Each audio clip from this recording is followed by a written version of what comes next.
Salam əzizlərim, dostlarım. Türk dünyasının tarixini araşdıranlar, izləyənlər və bilmədiklərini öyrənmək istəyənlər.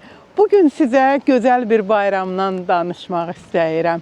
Bu günləri, günün, tarixin, ilin dəyişdiyi vaxtı. Bu axşam 21 dekabrda saat 12-dən sonra 22 dekabr gələcək, ən qısa gün, ən uzun günə qarşı gedəcək. Həmin günü qədim türklər ta Yunanların dövründən bayram edirdilər. Və bu, yeni günün gəlməyi bayramı idi. Həmin bayram günündə gecədən səhərə qədər tonqallar qalanardı. Bu tonqalın ətrafında yığışan türklər bayram münasibəti ilə çalıb oxuyar, şamanlar dualar edər, rituallar keçirərdilər və əvvəlcə mal-qaranın, ruzinin bol olması üçün dua edərdilər. Və bir də ki, indi dediyimiz şam ağacların, Eldar şamı dediyimiz, rusların isə dilindən bizə yolka kimi keçən belə ağacları bəzəyərdilər. Bu tam həmin yolkadan deyil, iynə, xırda yarpaq da olur, bəzəkli, budaqlı, mavi şam ağacları. Yol sözündəndir yolka. Yəni, yolkanın özü rus dilinə, xristiyan dillərinin ləhcəsinə, dialektinə yol sözündən keçibdir. Ona görə yol deyirdilər ki, uzun ağaclar, hündür ağaclar Tanrıya gedən yoldur.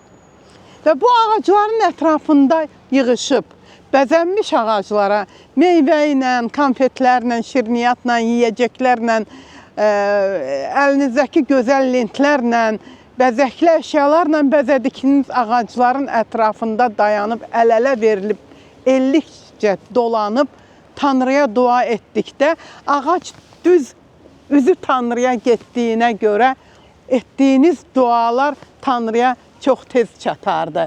Bax, beləcə türklər qarlı qış gecələrində, bizdə qar olmur, ancaq ki, Macaristanda, Avropanın bir çox ölkələrində qar yağır və o qarlı gecələrdə, şaxtalı gecələrdə belə türklər, qədim türklər bu günə qədər bəzi türk dilli ölkələrdə bu adət hələ də qorunub saxlanır, ocaq qalayır, böyük tonqallar qalayır, evlərindən bişəcəklər gətirirlər, süd gətirirlər, bu bayramı qeyd edirlər.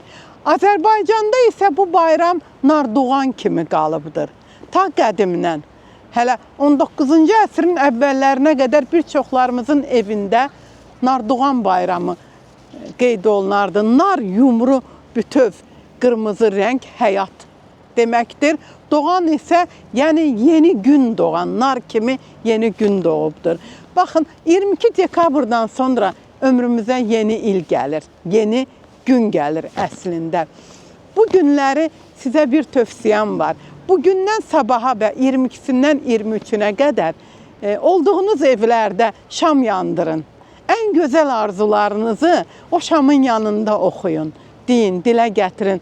Tanrıdan yaxşı arzular, yaxşı niyyətlər diləyin ki, dünyamız salamat olsun. Əvvəl elimiz üçün, obamız üçün dua edin. Sonra yaşadığınız məhəllə, kənd, şəhər üçün dua edin.